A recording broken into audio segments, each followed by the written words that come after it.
All right, well, it's that time of year when all of a sudden, out of the blue, Japanese Japanese beetles just appear from everywhere, and they can really do a significant amount of damage. I'm going to grab these couple of leaves off and show you right here that. And I guess I'm pretty lucky, because on that Harry Lauder's walking stick, I've only got a couple of leaves that are completely disseminated. Depending on how many Japanese beetles you have in your yard, that could be, you know, a lot worse on particular plants that they host on, like roses and so on. So Japanese beetle damage, I mean, I don't know how much it affects the plants. I mean, you know, plants need a good leaf structure in order for photosynthesis to take place all summer long, so this is not a good thing, but I don't think it's a fatal thing. But they are annoying, and they can do damage to your plants, and they can do significant damage to your lawn.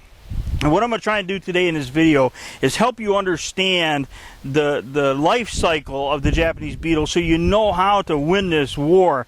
One of the controls, there are a lot of different ways to control Japanese beetles. One thing that you can do that it's kind of effective is just get yourself a bucket of water, put a little bit of dish soap in there. The dish soap actually breaks the surface tension in the water, and you can pick the Japanese beetles off your plants and throw them in there and they'll drown. Or you can get a dust buster. You'd want to, you know, like a little car vac, a portable vacuum cleaner, and literally go around your yard and vacuum the beetles off of your plants. That works.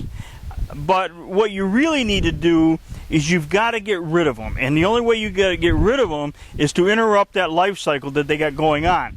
Now, Japanese beetles, you know, this is Ohio, so anybody that's in this part of the country, the Japanese beetle typically emerges in June. They mate. There's male and females. They mate. The female lays eggs near the end of July. 10 days later, those eggs hatch, and they become larvae, which is a grub, and that grub burrows into your grass and gets in the soil.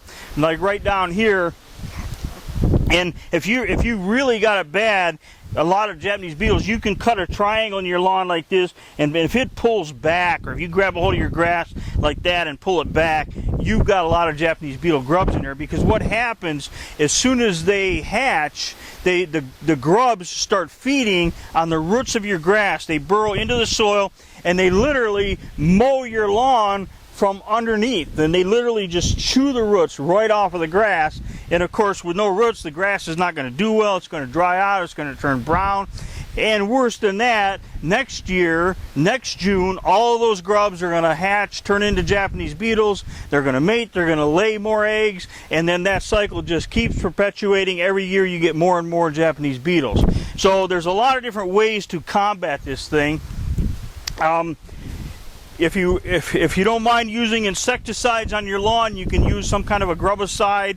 There's a number of different products. Just go to a full-service garden center and tell them you want to get rid of the grubs in your lawn. But what's really important is getting them to treat them at the right time. You know, 10 days, they like I said, they lay their eggs in the end of July. 10 days later, those eggs hatch, and the grubs are in the soil, and they're close to the surface. So if you put an insecticide on, it's going to be very, very effective. Now, as the season goes on and you get into September, October, November, the grubs naturally just go deeper to protect themselves from that cold weather, and an application of anything is not going to work well if you do it later. Now, there are a couple organic controls, natural controls. One of them is a product called Milky Spore, and I'm going to let you do your own research on this. Just do a Google search for Milky Spore. I don't know how well it works, but it's a natural control, and you got to put this stuff all over your lawn, and there's a period of time that it takes for it to really work. Some people swear by it.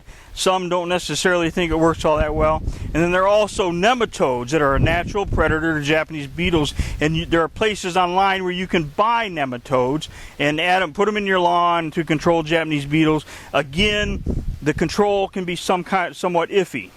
The other control, you can spray. There's all kinds of sprays on the market that will kill the Japanese beetles themselves. You can also use Japanese beetle traps. Now, Japanese beetle traps, again, there's a lot of different theories on that, because the Japanese beetle traps come with two different lures. There's a pheromone lure that attracts the male Japanese beetles, and then there's a floral lure that attracts female Japanese beetles. And these lures are very, very powerful, and the minute you put the trap out there and you put the lures in the trap or on the trap, the Japanese beetles start flocking in. Now, some people say that that's why you don't want to use traps, because you attract everybody's Japanese beetles to your yard. So I guess the important thing, the old joke is give all of your neighbors, everybody around you, give them a Japanese beetle trap so that all the Japanese beetles go away from your house and end up at their house. But I think what's most important, if you want to use Japanese beetle traps, put them at least 50 feet away from anything in your garden that you want to protect. That way the Japanese beetles are drawn away from your plants, they're drawn to the traps.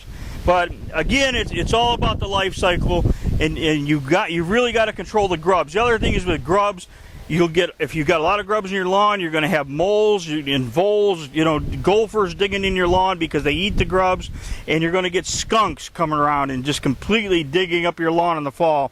In the fall, skunks go on this feeding frenzy to fatten up for the winter, and if you've got grubs in your lawn, one morning you could wake up and it look like somebody rototilled your lawn. So it's important to try and find a way to get those grubs out of your lawn. I treated my lawn a year ago with an insecticide, and that's why I feel fortunate when I look at my plants that I'd love to be able to show you some Japanese beetles, but I don't have any around here right now that I can show you, and the damage they did to my plants was very, very minimal compared to some. So I hope that this has been a little bit informative.